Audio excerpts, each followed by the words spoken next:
So do you want me to walk through what we went over last time, or do you want to just kind of tell me what you and Desadra talked about? Well, we talked about what specifically she needs, and I just gotta find it. Okay.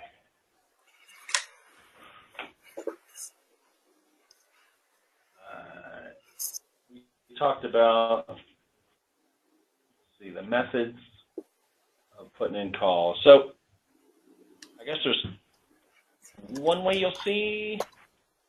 Yeah. Okay, so any user can go onto the web page and put in a service call, correct? We can make any customer, right? Yeah, we can make it so that they can enter their own, or you identify a particular person within the building that enters them. I don't really care which one you want, but I do need to know, because when we go in here, and you'll see here when we, gosh darn it, right here, if you submit a request, then, and this is what I was talking about in the email I sent you. Once you click here, then you click here, then you have to click submit a request, and then you get all these options. I think that's going to be way too much for them. So then my suggestion was that we go ahead and create like a landing page that just says create a request, and then it opens up this guy, which is well, and here's another click that they would have to go to. And then it would open up the general repairs form, because Tririga has like 30 different request forms, which is really annoying, right? So if in fact we're having them enter their own, I would have to set it to me, and it automatically populates who's logged in. See up here, it says who it is. And you don't see that information on the screen, right? And then again, also, I modified this form to have the FEMA legacy data, so to speak. So none of this gets pre-populated, right? Like I could pre-populate the receive date as the date that's being created. Like right now, if I were to open it, it could have put today's right now date and time. So if we're going to have them entering, if they're entering, then we want to force it to say me.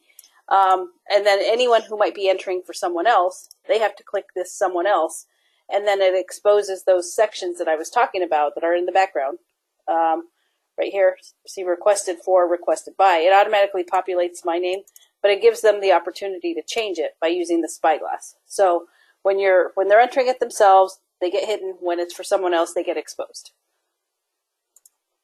Okay. So just for clarification, the website, they don't need to be Tririga members, right? They do.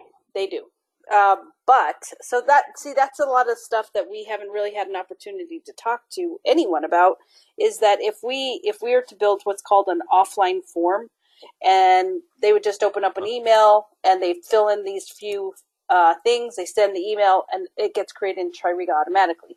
Now we could do that. It takes some setup. We won't have time to get it up and running, next week. It does take a little bit of time to build out, but we could definitely set it up where we give them the structure, say, here, take this, put it in an email, send it, and that will put it into Tririga for you. And they will not need a user account. So it's something to think about, without a doubt. Interesting. I mean, absolutely. That seems like the most logical, as long as we agree that anybody can put in a request. Yes. Right. And if you want specific, for the interim, if we identify people who would be entering them, then we would stick with this process. You'd have to have a login account, right? You'd have to log in, you'd have to go request, and you'd have to enter the detail. Well, that can be the default because, at a minimum, people are going to call the help desk or send the help desk an email. Okay. And so someone on our end will be doing it for others. Yes, that's exactly how it'll be. And now the level of detail go ahead, I'm sorry.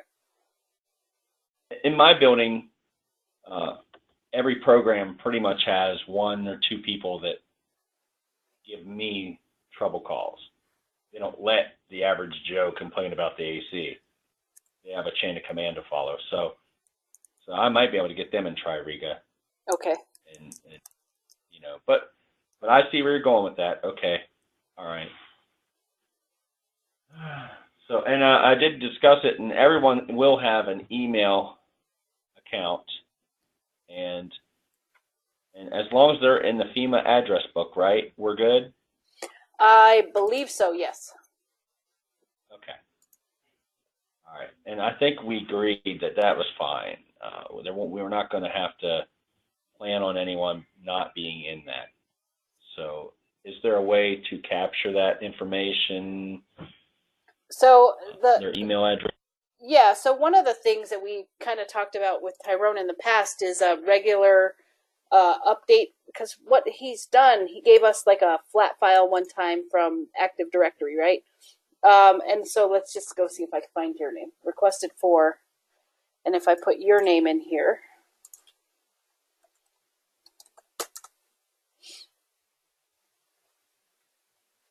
Oh, did I spell your name? I probably did it wrong.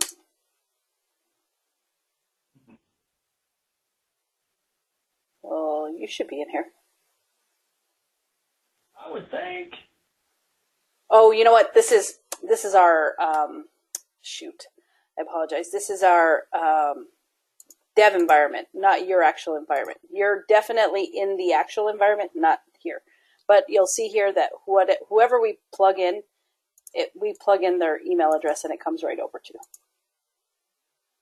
Okay, because that's one of the most important things is going to be that email. Okay. Okay. Well, all right.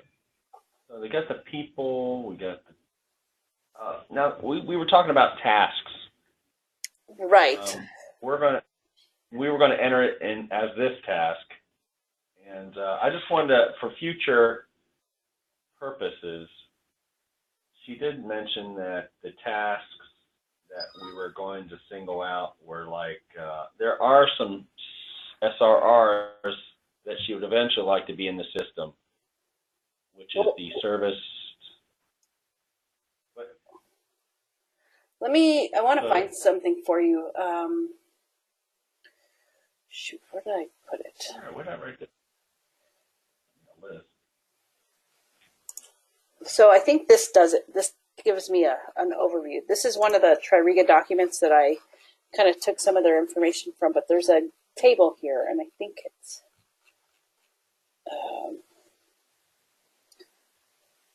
that's not it. Let me find the diagram. Sorry, I know it's in here. Just audit master. Nope. Pre-audit.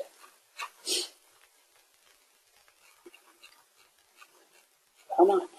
Where are you? Okay, so just to kind of, this is the way the requests work out of the box. They create and ignore the word move. So they create a request. That move request goes to an approval. That approval then says, is there a service plan associated to it, which is a whole bunch of setup that we would have to talk about. And if there's a service plan, does it create then a task? So there's a request that gets created, and then through the Tririga process, determining, after we determine if a service plan is needed, then it says, go find the person responsible and assign that task. So now you have this request, a service plan, and a task. So 3 records in Tririga get created. Then the working record is the task. Once the task gets completed, it comes back through the cycle and then completes that request. So it changes the status. So I was trying to avoid that for you guys, because once you start using Tririga, you're going to see that it's a rabbit hole, right? You jump in, you just never know where you're going to end up.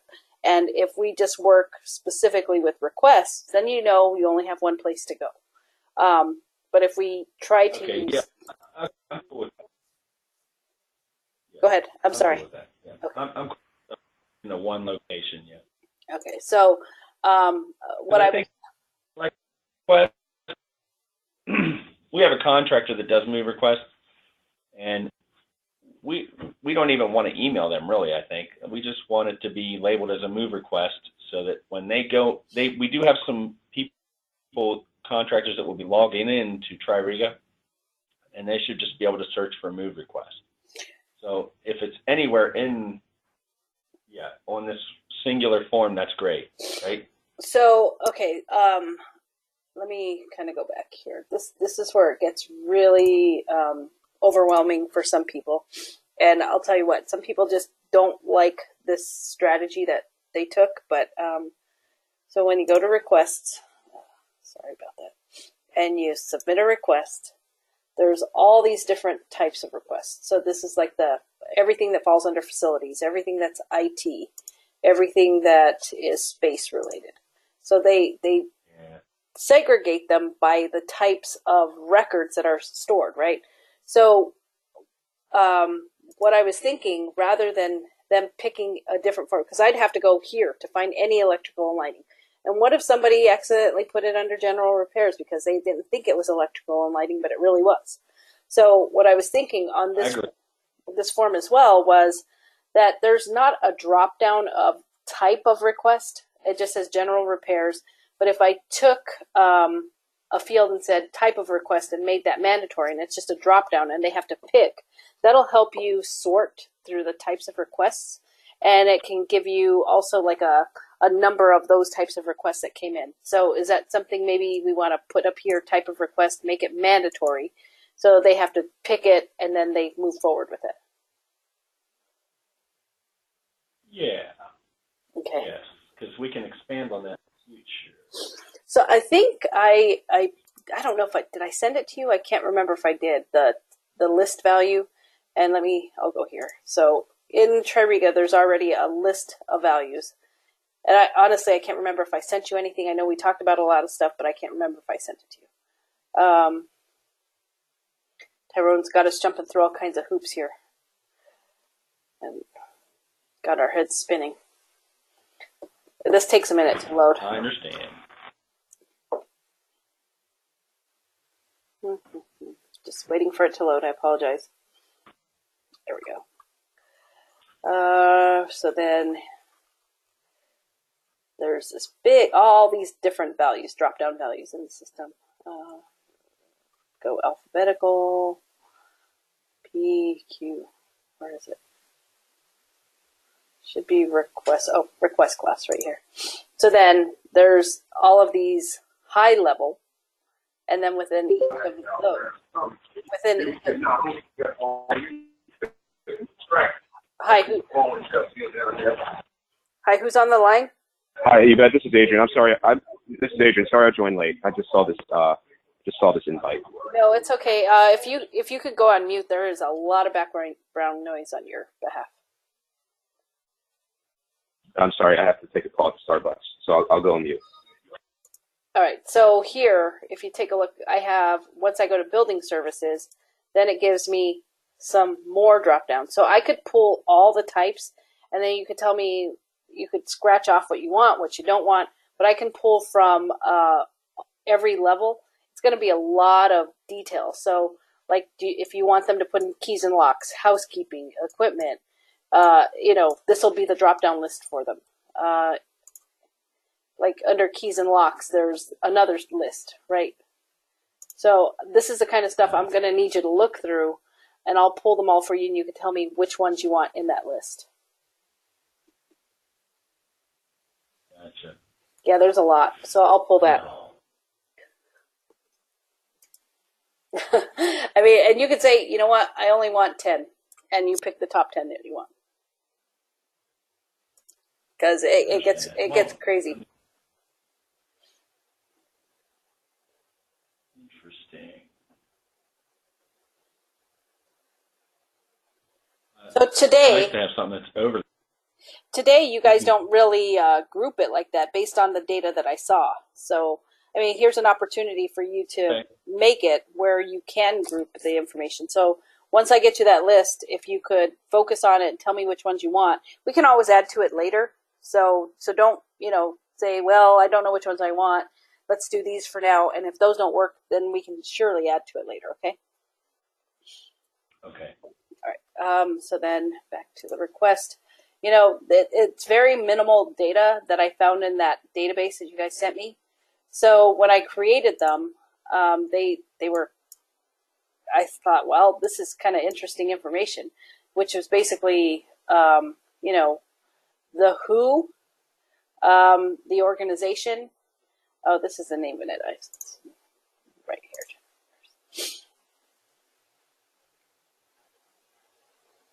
So it had a title somewhat, any space information, and then the space information got populated kind of here.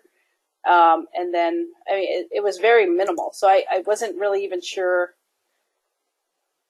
what type of fields you guys wanted. So as of right now, we'll add a field for the type. There's a title. There's space information they can type in. Here, let me revise this so you can see what's available here.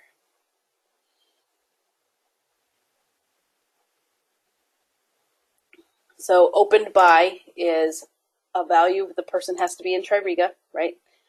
Resolved by, received date, which we could make that a pre-populated with today when they click create, right? Response date, that'll have to be populated by whomever. And then comments is like 1,000 characters you could put here. Requested for, requested by, and then the building, and then what organization they're part of. And then this one is required by Tririga. I'll pre-populate that. They don't have to pick from the list. And then the description, which to me, I think we should put this up higher, maybe above here or below it. I'm not really sure. Because that's like, cool. Yeah, that's the important stuff right there. Let's see. But beyond that, what kind of information are you guys looking for? I mean, I don't know what else to possibly put into this based on the limited amount of data I got from the other database. Basically, we just want, as far as dates go, we just want when it was received, I guess. When it's in progress, I guess. Well, we want the receive date, obviously. So here, I'm gonna show you the calculations I built in after our conversation. Okay. So that's the wrong date, but we'll pretend it was received first. Response date is 0702. And that'll have to be populated, right, by someone. Click save here. Okay. So then that takes. Okay, so. That takes that day. Yeah. Track that day. Gives us a day. If they email us or call us or something on the weekend, and we don't put it in the system until Monday. So this isn't hard coded. Yeah, this isn't hard coded. So I mean, you can change it at any time. I'm almost like response date. That doesn't. As you can see from our previous database, we have a date where we've gotten the service call, and the only other date we have is when it was completed. So I pulled this. I did pull these fields from your other database. So those were there. Well, there was a response date was there. Yeah. And then a resolve date. Yeah. Really? I could probably pull the file so I can show you. That'd be interesting because every time we report our stuff to headquarters, we don't see what they do, so we're on our own little thing. But okay. We just tell them last and when we closed it. It was never more than 2 days. They got a more professional setup down there, probably. Where the heck are you guys? Well, I mean, we could get started with this, like I said, and then we could always update it later. So you're not stuck with everything that we're identifying here. So here's. That's cool, and I'll keep that in mind. Oh shoot, that's not it. Where the heck is it? Yeah, this stuff was kind of a mess to work with because you guys copied from an email into the database, and I had all these character returns to deal with, which, well, I got it figured out. But so here's the dates. So it was caller, call time, which I just did receive date, and then there's resolved and due.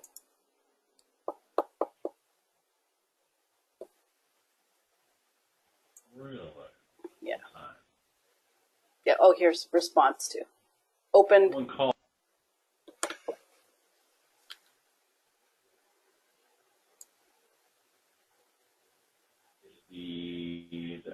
Are they always the same? In this, yeah, they were pretty much the same across the board. So I was like, well, that's kind of weird. Yeah. And so for resolve date, the resolve date's never filled out. Right. In most cases, it was not. Yeah, it was all blank. Interesting. I think they're using response date as resolve. Yeah, I think so too. I wonder. Yeah, that's what I suspected. That's cool. I mean, I see where none of our metrics say if they call at 8 a.m. and it gets assigned to someone at the next day, our metrics still count from the time they called. So you know what I mean? Yeah, yeah. So and that's the thing is, I just put dates. I didn't put times on these. So if we need times to actually calculate minutes, seconds. No, I don't really want to do that right now. Okay. Although for receive date, maybe, because that's automatic, right? It's not as of yet, no. But I can force that in there. But it can be. Yeah. Okay. But when someone enters it, yeah. But it can be written, right? The automatic one. Say that again. You start a ticket. So when you start a ticket, the automatic time comes up, but you can type in a different date, right? Right. Because I mean, sometimes we're playing catch up. We're adding something that we got last week. We found, like, I'll check my emails and I'll go, oh, there's a service call I missed on my list. I'll go back in the system and I'll enter it. Now, do we want? Gosh, we're going to mess this. Yeah. Do we want any of these fields required? Like this one, I kept in there. We can hide that going forward, because obviously I was capturing that from the legacy database, and you guys aren't going to want that. But going forward, what this does is it does capture a number. I could take that number and drop it in. Well, I'm not even going to do that. Here's the request ID. I'll just hide that one.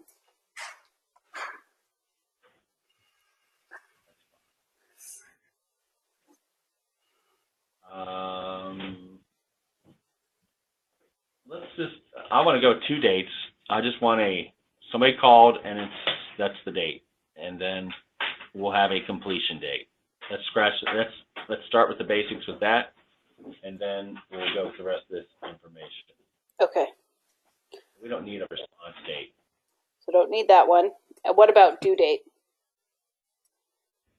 Due date is for us, it's telling us, will it compute business days? 3 business days?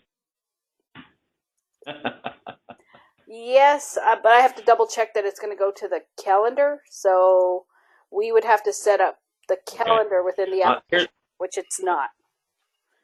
And, well, actually, you know what? I lied. I'm sorry, I lied. The calendar is already set up based on reserve.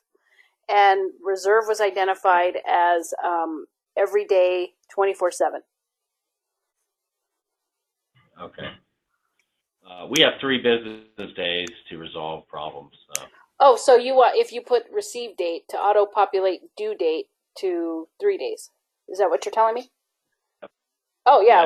Yes, put 3 business. So Friday, you don't count Saturday or Sunday. I might have to see if I could set up a secondary calendar to capture that. I'll double check. Wow. Okay. Yeah, I know. I'm just amazed at how complicated it can get. But really, that if that number doesn't have that, then I guess we can compute it manually. But that's how you determine. Did you see this? Oh, sorry. If you that number would be, we would need that number because when it reaches that time period, we would maybe want to have a message sent out or something. I don't know. What's our goal there? Our goal is just to. Well, I mean, we could. Just want to know when they're overdue. Yeah, so we could build a section that says overdue requests, and then only the ones that are beyond that date will show up. For 3 days. Yeah. Correct. All right. I mean, see, we're so easy out here. I can log on to the system and I can check and see for myself, but I understand.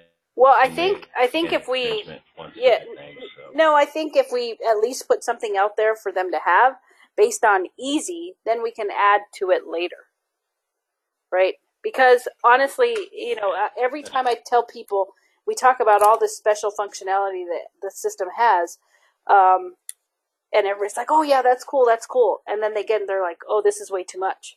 So I always tell every single one of my clients, learn how to crawl before you start walking, right? And in Tririga, if you don't get a handle on that early, you're going to end up in a lot of trouble, and you won't use the system because it's too much. So I want to crawl and stay. I want it to be as simple as possible. I don't want to ever grow up, right? Correct. All right. So what we could do, here's what we could do, just to kind of high level. Force this in, calculate this based on business days, if I can get that to work. The request title needs to be required, is what I would say. If any of these fields get required, that one should at least get required because they need to tell you what they're trying to accomplish here, right? And then for the describe your request, we want to move that up closer to all this other information so the users know. I can probably even put it below request title. That way it's together. Yeah, I think I'll do that. That'll make life easier. And then an extra field here for comments if they need them. No other required fields. And this one I could just hide it from the users because it's not really necessary for them, but it is necessary for Tririga. So I'll just make that like a read-only section. And then the request details, what building, what organization they belong to. Typically, what we like to do is grab the person and get their building and organization from them. However, FEMA did not provide us with good locations for these users. So most of your users won't have a location or an organization. So how do you, how do you I've been specifically told, oh, you got to tell me a method? Well, no. So what do you feel about having to enter the building and organization here? Because those two are required out of the box. I can unrequire them. I think building is necessary. Floor and room, not so much. Yep. But what about organization? Like, do you want to be able to put who the person's organization is? But yeah, Gisadra she wants name, location, component, which is the big, the big OCFO, the big numbers. And then a contact number. I guess I don't understand what component is.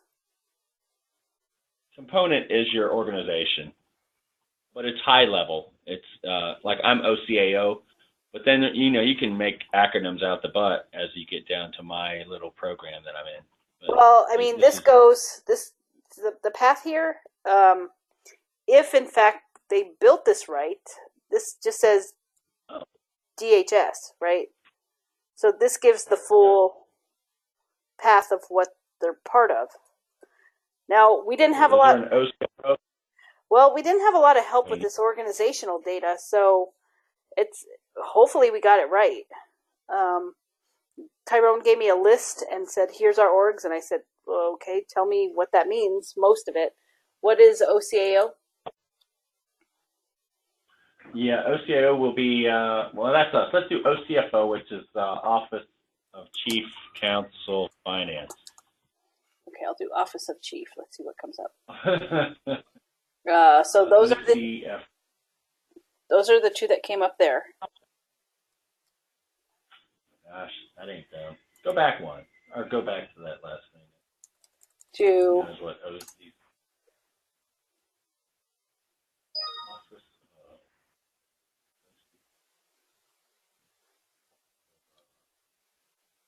Budget. Chief. yeah. So if we weren't given all of them, I mean, I could even send you the organizational hierarchy, and maybe we can update the system to reflect what needs to be there. But this is what was given to us initially. No, I understand. Okay. Yeah, that's, wow. That's definitely making it. So let's see. Short name. You said Chief something. Yeah, these are all the chief. Chief Financial Officer. Yep. Office of the Chief Yeah, that's it. Office of the Chief Financial Officer is OCFO. Yeah, and so we weren't given acronyms. We were given the full names. I understand. It's there though, isn't it? Yeah, and then this one contains, if you see here, it then has children underneath it, which I'll show you once it loads. So, yeah, it does. So this is at a higher. When we get Scroll. Oh, actually, no. This one stands alone and doesn't have any children departments underneath it. So that's the way it was given to us. I don't want any children in there. Okay, no children. But yeah, you'll have the level that we want to. That's cool. Because once you go, building 500, 7th floor, OCFO, you pretty much know what space that is. And then any other further information does help. Okay. But overall, you think. I understand. Overall, you think the form is. So drop. Oh, go ahead. So floor, yes. Room. Well, hold on. Before we go there, floor has to exist in the system, right? So anytime you have the spyglass next to it, the record has to exist in the system. And if we weren't given all of the floors that you guys want in here, it's not going to be in here. I'll tell you right now, we probably only have 4 or 5 floors. And you'll see here, according to this, that building has no floors. So this building, and I'll open it up so you can see, every time we get told that there's a building, we'll go create the building, but we don't know enough about your buildings to know, oh, it has 5 floors. So when this building record loads, where is it? So we have to send that. Yeah. Right here, this includes tab always tells me what levels it has underneath it. And if it has a plus sign, it has children. If it doesn't, then there's no children. You see that dot that has no floors, spaces built into it. Okay. So, if for all participating buildings, we'll have to give you a list that defines all those spaces. Right. I mean, that's not terrible when it comes to floors. But I think floor is important. Okay. They'll definitely want to know what, the 7th floor where all the bosses are. How many complaints we got up there? Blah, blah, blah. Yeah, exactly. Easy enough. Let's just get. Until we do that, you can make it manual filled out, or I can. What's your plan there? I can. It's out of the box like this, but I mean, I can. I mean, just get all that information, right? So what I was thinking is, if they want to, that's bad. Put more information here, they'd have to put it in the describe your request. Yep, just make a really good description. So I picked building 500. I don't even know what's here, but you'll see I changed the building, and if I hit the spyglass next to the floor, it only looks for floors associated to that building, and in this case, there's none there either. So, you can see that we have very minimal data to work with.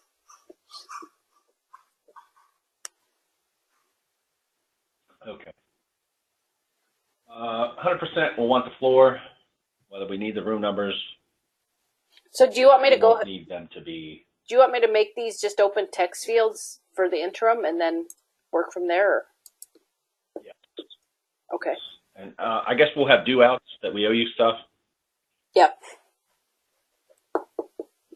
I mean, if we want, what I hate making all this stuff open text. If somebody says floor 5 or 4, right? Oh my. Right, and then somebody types in floor 4. We're never going to get a consistent record, and your reports are going to be all over the place. So we can leave it off and put a description until then. Yeah. Maybe. Yeah, I think it's better to identify the buildings. So I guess what I can provide to you is a list of the buildings and floors that we have for those buildings, and then we identify which buildings are going to participate, and we need to know those floors. Okay. Understood. Okay. That's easy. Not a problem. All right. So that's something I'll owe you. I owe you a couple things now. Anything else you think we need to go over? I have to make some changes to this, and hopefully I can have them done by Monday next week. Okay.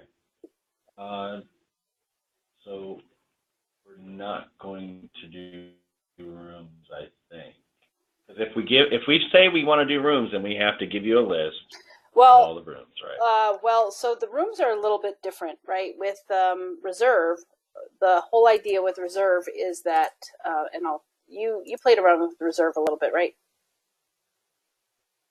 I know a little bit about it, but I haven't really played with it. Okay, so I mean, yes, we did some reservations. Yeah. So with reserve, we're tying the spaces and floors and buildings you see here in the calendar are the same buildings, floor, spaces that you would see in the request, right? So if in fact there is a floor on a building and we were given the drawings, you will have the spaces all the way down. You'll have the floors all the way down to the spaces. So if we were giving that drawing file and they were linked back to Tririga, you'll have the graphic. So this 400, so we'll say 8th floor. Oh, I don't have it in here, but you'll see the graphic and you'll see all of the rooms associated to that in that graphic. So instead of just seeing the list like this of spaces, you'll also see the graphic, and that'll show up. You'll be able to click on that inside the request as well. That's a future thing. So they can click on the 8th floor bathroom and make their request, service call request. Okay, so here's the building. I'll show you. Let me just go back here. FEMA HQ. So, like I said, this is a nightmare to try to get through here. All right, so that was easy because I had some sitting up. Some of the database. So if I clear this, oh, that's cool. If I clear the building and type in what was there, the FEMA HQ, and that has a space in it, it won't find it. It has to be precise. So now it has the FEMA HQ building, and because HQ has a few floors, if I click the link now, it'll find all those floors for that building. So as long as we have the names, we don't have to have, oh, there's only one floor. So when there's only one, it'll automatically grab it and dump it in there. But we want to make sure that we have all of the floors, and then the rooms as well. If those rooms were associated via the CAD drawings, or if we created rooms manually, that list of rooms will show up also. So you can get down to the room within any given request. Okay. That's a future thing then. Yeah. When all that's on. Okay. Yeah. So we definitely don't want, and we definitely don't want workstations. We talked about that because no one should be in their workstation. They could be on a different floor the next day. They're not supposed to be. It's supposed to be fluid, so. Okay. No workstation. All right. So we're good with building and floor. Well, building for now. Yeah. Do you even have a list of all those? I'll get you. Yeah, I'll get you the list of the buildings we currently have in the system, and you can tell me, oh, we're missing a bunch or something to that effect. Add or subtract. Okay. Yep. Gotcha. All right. I'm cool with basic, starting out, like you said, crawling. Now there's this other information. There's this other features that it comes with out of the box. Like you can associate other locations. I don't know. I mean, I don't think you should ever have a second location to your request, but it's there if you want to use it. Mm. We can hide these. We can hide these two sections because you guys definitely don't have any assets that you have in the system. Correct. Yeah. Okay. Good. So that request goes in. You got their work phone up there at the top. Yeah. Okay. Email. Okay. Email will auto-populate for them, and then that should be it. Okay. All right. I don't know about giving them a work order number. Is that what the legacy ID would be, as a work order number? No, that was from the other system. I just wanted to retain that information for you guys, which was, I don't know how they generated it, this number here. Probably just sequential in that other database. Oh, yeah, I get it. Okay. I mean, the system will always have a number for it. Right here, yeah, so it starts up here. All right. That's cool. That covers a record then, right? Yep. A request. Yep.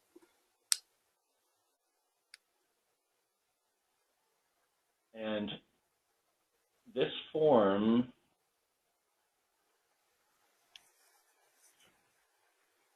this form itself, we could have a tab in the future that we could just say this is a move request, but only for sorting, or does that only for or maybe a work service type? Yeah, exactly, work service type.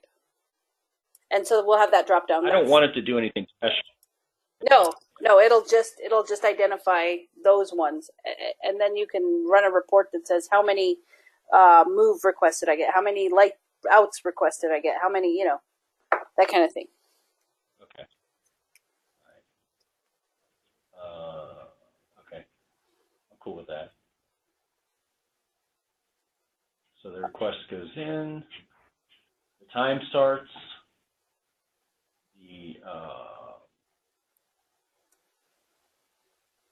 so we got start. So then it gets submitted in the system. So then we submit it, and then it goes to, let's see. So then we'll get the review out of the way. There's the out-of-the-box review, and I believe I did that for you guys already, but this is in our dev environment, so you're probably still seeing it here. Once I hit general, so once it's been submitted, then it gets issued. Issued basically allows you to come back in here and revise it. So do we need a button that says complete? Because typically the way it works out of the box is once it's been issued, it'll go create a task, which is what I was telling you before. That task then manages whether or not this gets completed. So we could put another button here that says completed. So issued is basically still working, right? Yeah. So it's open. It's in progress. Right. Issued is opened, right, and in progress. And then the last status should be complete. So draft, issued. Well. What was that? So our statuses, of course, you just started it, and then it's in progress. Mm-hmm. If it's something major, it could turn into a project or get deferred. Okay. But it would no longer be included in the 72-hour window. So it's not completed, but it's not counting against. It's not counting as open either. So if we put a button for how can we deferred, classify? so we could put deferred here, and then with the deferral, you'll want to put some sort of deferral note somewhere. Is that something you think you need? Yes, exactly. Okay. Absolutely. Yeah. If there's a part that's 2 weeks out on order, we'll defer it and note that. Okay. So then once the yeah. part's back in, then you would reopen, and then that reopen does what to your dates? We most likely just go immediately to close. Once the part comes in, it gets fixed, and then we'd immediately just close it. And then you calculate the time from. But what about the dates, like the resolve dates? If it's completed, that's your resolve date. Do you want them to be able to manually enter that? Well, the resolve date for statistics would be when we put it into the deferred. You know what I'm saying? Okay, I got you. We're basically saying, look, it's impossible to get this done in 72 hours or whatever that number is. And we have a good reason. Basically, right? So. Okay, so we'll make sure that you have some deferral notes that show up here too. And then we'll calculate the resolve date based on that deferred date. Right. Okay. And we may change the word deferred to project, or maybe sometimes we'll get a service call for something, and it's like we'll need to rip out that wall someday and fix that. That's a project, but deferred and project I have the same meaning in the system. So I don't know if we just want to. The button says deferred or project, I mean, that's fine. Or so I think deferred is fine. I think if we do another button there that says create you call it deferred. Well, so we could do another thing that says create project, right? And that will create an actual project. I don't even know if we even want to capture projects. I know that Tyrone was talking about having projects in the system, which is a whole nother tab here, and they were under the capital projects. Yeah. Well, that's after crawl, so yeah. I mean that's something nice to do in the future. Yep, I agree. And that's where the SRRs are also. So, but no, so we can easily change that in the future, I guess, right? So, yeah. But I would just say let's call it deferred, and in the comments they can put whether it's been deferred as a project or deferred awaiting parts or something. Okay. So they can just put that in the description. Okay, sounds good. And I mean, DeSager was even talking about changing the 3 days to 48 hours. So, well, that's probably something simple. Well, I mean, for me, I don't really care what you guys put in here, right? Because you're going to calculate your time. To me, that doesn't matter. But yeah, right. So you can just come in at any time and change it back to 48 hours. Yeah. Yep. I get it. Okay.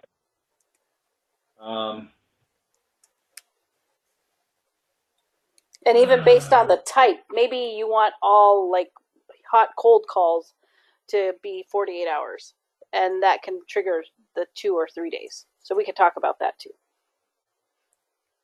Okay. But for now, we'll keep it simple just to test it out and find out what everybody likes. Comments.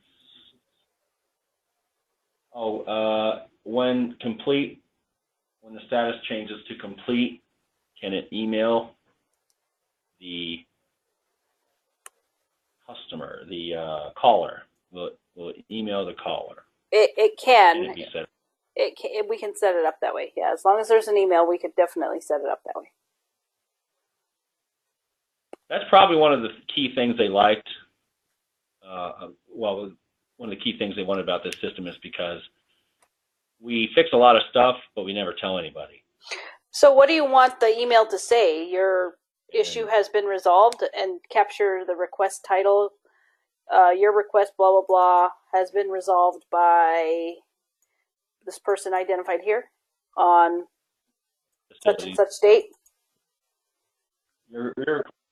We can have a canned message that says your request, exit, whatever that is, has been resolved by facilities, and maybe have the description put in there, maybe, or This guy here. You might have a good idea. Yeah. All right, yeah, give me the canned message, and I'll work from there, and I'll figure out what fields to put in there.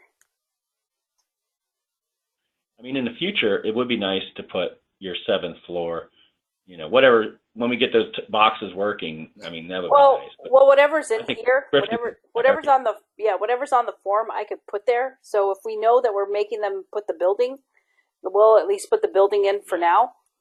We'll put the floor in for now. It'll be blank in most cases, but we'll go ahead and put the floor in and the description. That's cool. I just needed to know if it was possible, and that's cool. Yep.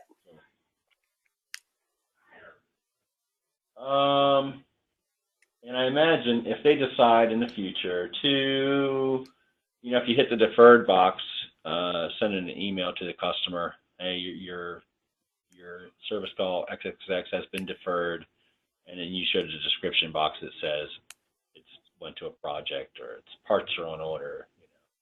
Okay. Maybe that will occur too, but not at this time. Okay. It sounds like something you can do. So. Yeah, for sure. Whatever button you click, we can propagate some other action behind it. All right. I think that's like 90% of the system for us. Okay.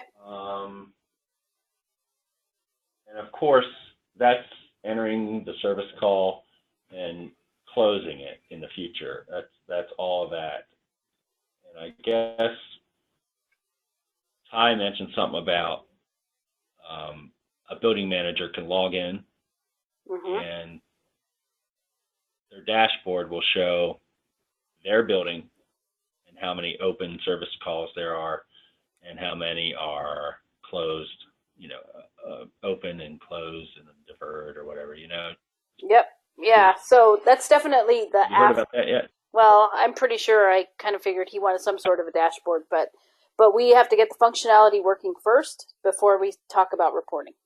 Okay. All right. So that's all later. Reports are later. Okay. Yeah. All right. That's cool. I'm all for letting you.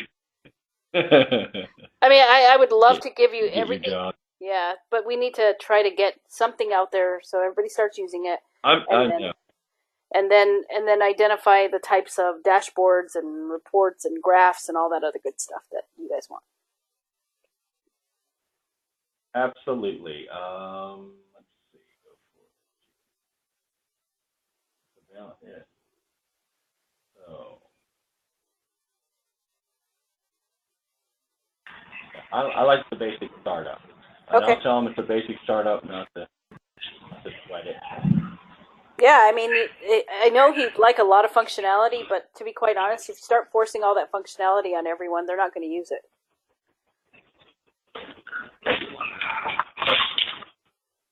I'm not sure we know what we want yet.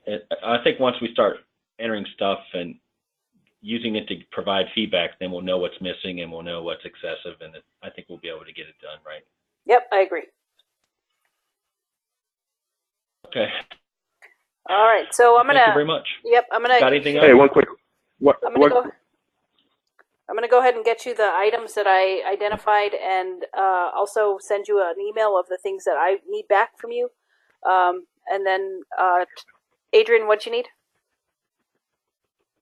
Yeah, I just want to make sure I captured what Brian said for the status. He has, I'm sure you did, that. Just want to double check. We have draft in progress, which is the issued right now, but you want to change that to in progress, deferral, and complete. So for status. No, he doesn't need to change it. That I have. Yeah, he doesn't need to change it. He just needs to know what it meant.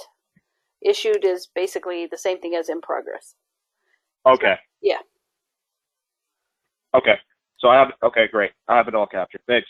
All right. That's it for me. No problem. Anything else, Brian? I'm assuming that list that you need from me also requires a list of facility managers, list of facilities and the associated facility managers. Yeah, so let me get you the buildings that I have and first, and then you could tell me which ones are going to be utilized during the first phase, right? And then we'll also need the floors for those, and that will help you identify who the facility manager is. Okay. Right. And there will be two building managers for some locations, and there may be 3 or 4 names for headquarters. And that's fine. So, okay, all right. Multiple does not hurt anything. That's good to know. Yeah. All right. Cool. Thank you. No problem. All right. Time to get to work. Thank you, Brian. I appreciate it. Right. Bye-bye. Thanks. Bye. Bye.